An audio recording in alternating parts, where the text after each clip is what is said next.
ನಿಮ್ನ ದರ್ಪಣಗಳ ಪ್ರತಿಬಿಂಬಗಳ ರಚನೆ.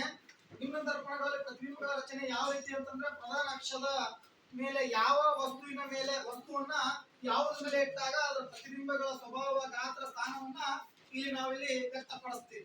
ಹಾಗಾದ್ರೆ ಮೊದಲನೇದಾಗಿರುವಂತದ್ದು ಯಾವಪ್ಪ ಅಂದ್ರೆ ಇದು ನಿಮ್ನ ದರ್ಪಣಗಳು. ಇವೆಲ್ಲಾ ರೇಖಾನಕ್ಷಗಳು ನಿಮ್ನ ದರ್ಪಣದ ರೇಖಾನಕ್ಷಗಳು. ಮೊದಲನೇದಾಗಿ ಏನಪ್ಪಾ ಅಂತಂದ್ರೆ ವಸ್ತು ಅನಂತ ದೂರದಲ್ಲಿ ಇಟ್ಟಾಗ ಅನಂತ ದೂರದಲ್ಲಿ ಇಟ್ಟಂತ ವಸ್ತುವನ್ನ ಈ ಪ್ರತಿಫಲಿಸುವ ಅಂದ್ರೆ ಸಾಮಾನ್ಯವಾಗಿರುವಂತ ಪ್ರತಿಫಲಿಸುವ ಮೇಲ್ಮೈಗೆ ಬಡಿದಂತ ಬೆಳಕಿನ ಕಿರಣ ಯಾವ ಮೂಲಕ ಮರಳಿ ಬರ್ತದಪ್ಪ ಅಂತಂದ್ರೆ ಸಂಗಮ ಬಿಂದುವಿನ ಮೂಲಕ ಮರಳಿ ಬರುತ್ತದೆ. ಹಾಗೆ ಈ ಕೆಳದಿಂದಲೂ ಕೂಡ ಅಂದ್ರೆ ಪ್ರಧಾನಕ್ಷ ಕೆಳಗಿನಿಂದಲೂ ಕೂಡ ಒಂದು ಸಮಾಂತರವಾಗಿ ಅಂದ್ರೆ ಪ್ರಧಾನಕ್ಷದ ಸಮಾಂತರವಾಗಿ ಒಂದು ಬೆಳಕಿನ ಕಿರಣವನ್ನು ಪ್ರತಿಫಲಿಸುವ ಮೇಲ್ಮೈಗೆ ಹಾಯಿಸಿದಾಗ ಸಂಗಮ ಬಿಂದುವಿನ ಮೂಲಕ ಹಾಯ್ದು ಬರ್ತದೆ ಅಂತ ಹೇಳ್ತೀವಿ. ಹಾಗಾದ್ರೆ ಇದು ಎಲ್ಲಿ ಕೂಡ್ತು? ಸಂಗಮ ಬಿಂದುವಿನಲ್ಲಿ ಕೂಡ್ತು ಅಂತ ಹೇಳ್ತೀವಿ. ಅದೇ ರೀತಿಯಾಗಿ ಹೇಳ್ಬೇಕಾದ್ರೆ ಈ ವಸ್ತುವಿನ ಪ್ರತಿಬಿಂಬದ ಸ್ಥಾನ ಸಂಗಮ ಬಿಂದುವಿನಲ್ಲಿದೆ. ಅದೇ ರೀತಿಯಾಗಿ ವಸ್ತುವಿನ ಪ್ರತಿಬಿಂಬದ ಗಾತ್ರ ಸಾಮಾನ್ಯವಾಗಿ ಅತಿ ಚಿಕ್ಕದು ಅಂದ್ರೆ ಚುಕ್ಕಿಯಷ್ಟು ಗಾತ್ರವನ್ನು ಹೊಂದಿರ್ತದೆ.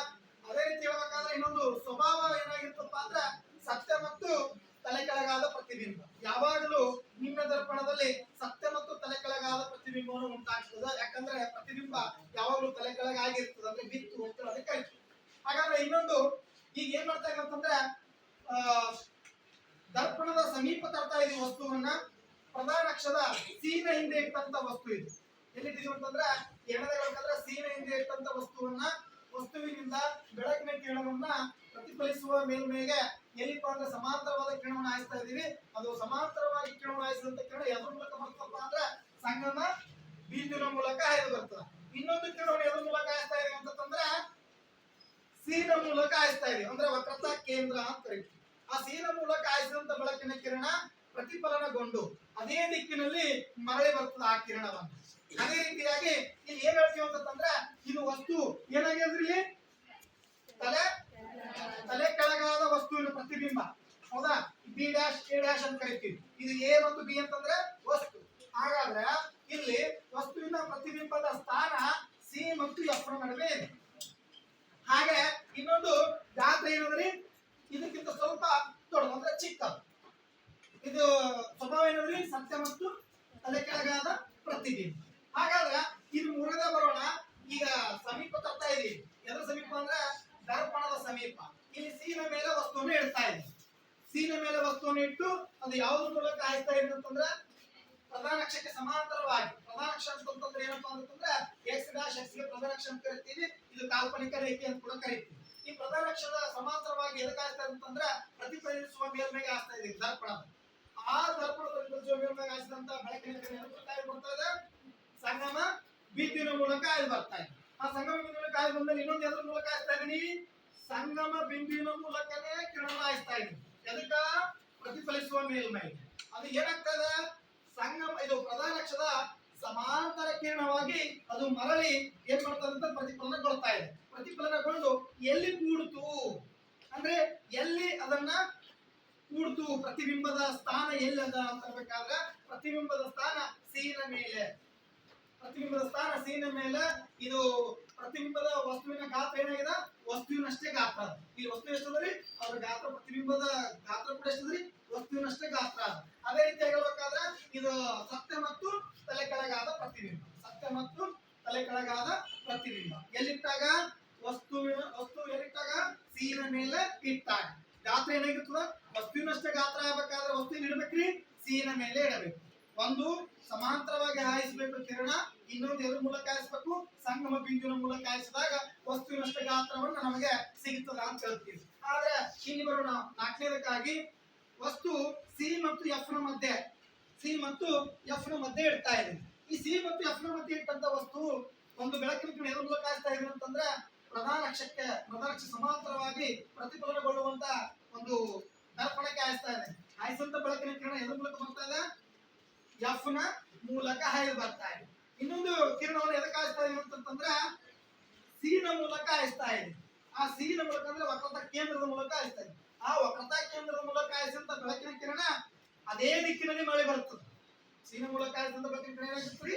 ಅದೇ ದಿಕ್ಕಿನಲ್ಲಿ ಮಳೆ ಬರ್ತದೆ. ಅದೇ ದಿಕ್ಕಿನಲ್ಲಿ ಮಳೆ ಬಂದು ಈ ವಸ್ತು ಏನಾಗಿದೆ? ವಸ್ತುವಿನ ಸ್ಥಾನ ಏನಾಗಿದೆ? ಎಲ್ಲಾದ್ರೂ ವಸ್ತುವಿನ ಸ್ಥಾನ ಸಿ ನ ಆಚೆ, ಸಿ ಇಂದ ಆಚೆ ಅಂದ್ರೆ ಸಿ ನ ಹಿಂದೆ, ಸಿ ಇಂದ ಆಚೆ ಮೂಡ್ಯಾದ. ಹಾಗಾದ್ರೆ ವಸ್ತುವಿನಷ್ಟೇ ಗಾತ್ರ ಅದನ್ನ, ಇದು ಏನಾಗಿದೆ ವಸ್ತುವಿಗಿಂತ ಸ್ವಲ್ಪ ದೊಡ್ಡದು, ವಸ್ತುವಿಗಿಂತ ಸ್ವಲ್ಪ ದೊಡ್ಡದು ಅದರ ಗಾತ್ರ. ಅದರ ಸ್ವಭಾವ ಏನಾಗದ್ರಿ ಸತ್ಯ ಮತ್ತು ತಲೆ ಕೆಳಗಾದ ಪ್ರತಿಬಿಂಬವನ್ನು ನೋಡ್ತಾ ಇದೆ. ಹಾಗಾದ್ರೆ ಇಲ್ಲಿ ಬರೋಣ. ಈಗ ಏನ್ ಮಾಡ್ತಾ ಇದೀನಿ, ಅಲ್ಲಿ ಎಫ್ ಮತ್ತು ಸಿ ನ ನಡುವೆ ಇಟ್ಟಿದ್ದೆ. ಈಗ ಎದ್ರ ಮೇಲೆ ಇಡ್ತಾ ಇದೀನಿ, ಸಂಗಮ ಬಿಂದುವಿನ ಮೇಲೆ ಇಡ್ತೀನಿ. ಸಂಗಮ ಬಿಂದು ಅಂತ ಕರಿತೀವಿ, ಮತ್ತೆ ಕರಿತೀವಿ ಪ್ರಧಾನ ಸಂಗಮ ಅಂತ ಕರಿತೀವಿ. ಆ ಪ್ರಧಾನ ಸಂಗಮದ ಮೇಲೆ ಇಟ್ಟಂತ ವಸ್ತು ಒಂದು ಕಿರಣವನ್ನು ಎದಕ್ಕೆ ಹಾಯಿಸ್ತಾ ಇದೀನಿ, ನೇರವಾಗಿ ಪ್ರತಿಫಲಿಸುವ ಮೇಲ್ಮೈಗೆ ಹಾಯಿಸ್ತಾ ಇದೀನಿ ದರ್ಪಣ.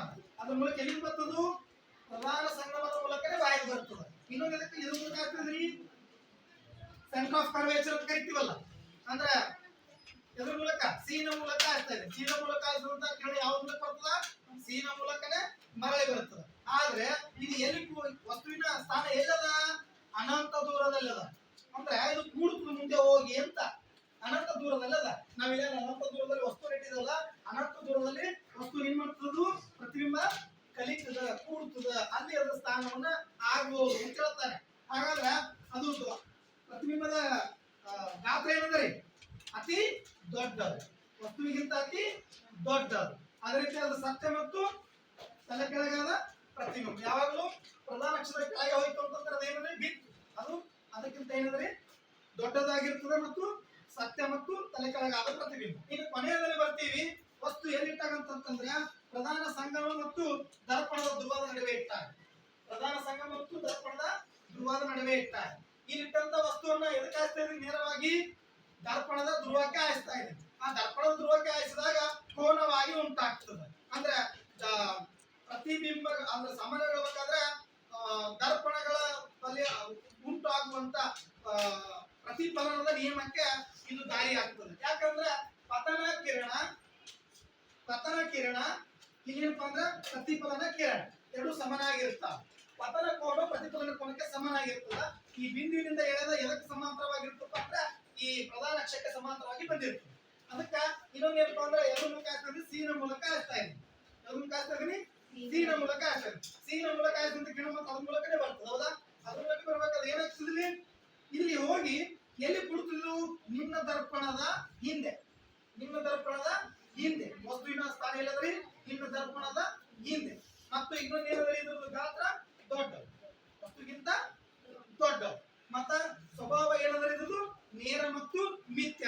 ಇಲ್ಲಿ ತನಕ 5 ರೇಖಾನಕ್ಷೆಗಳಲ್ಲಿ ಸತ್ಯ ಮತ್ತು ತಲೆ ಕೆಳಗಾದ ಪ್ರತಿಬಿಂಬ ಅಂತ ಹೇಳಿದೆವು. ಆದ್ರೆ ಇಲ್ಲಿ ವಿಶೇಷವಾಗಿ ಏನಂದ್ರೆ ಆ ನಿಮ್ಮ ದರ್ಪಣದಲ್ಲಿ ಕೂಡ ಮಿಥ್ಯ ಮತ್ತು ನೇರವಾದ ಪ್ರತಿಬಿಂಬ ಆಗ್ತದ. ಆ ಮಿಥ್ಯ ಮತ್ತು ನೇರ ಪ್ರತಿಬಿಂಬ ಯಾವಾಗ ಉಂಟಾಗ್ತದ ಅಂತಂದ್ರ ವಸ್ತು ಯಾವ ಸ್ಥಾನದಲ್ಲಿ ಇಟ್ಟಾಗ, ಪ್ರಧಾನ ಸಂಗಮ ಮತ್ತು ದರ್ಪಣದ ಧ್ರುವದ ನಡುವೆ ಇಟ್ಟಾಗ ಆ ವಸ್ತುವಿನ ಪ್ರತಿಬಿಂಬದ ಸ್ವಭಾವ ಏನಾಗಿರ್ತಂದ್ರ ಮಿಥ್ಯ ಮತ್ತು ನೇರವಾದ ಪ್ರತಿಬಿಂಬ ಆಗಿರ್ತದ. ಇದೆಲ್ಲ ಏನಪ್ಪಾ ಅಂದ್ರ ನಿಮ್ನ ದರ್ಪಣಗಳ ಪ್ರತಿಬಿಂಬಗಳ ರಚನೆ. ಧನ್ಯವಾದ.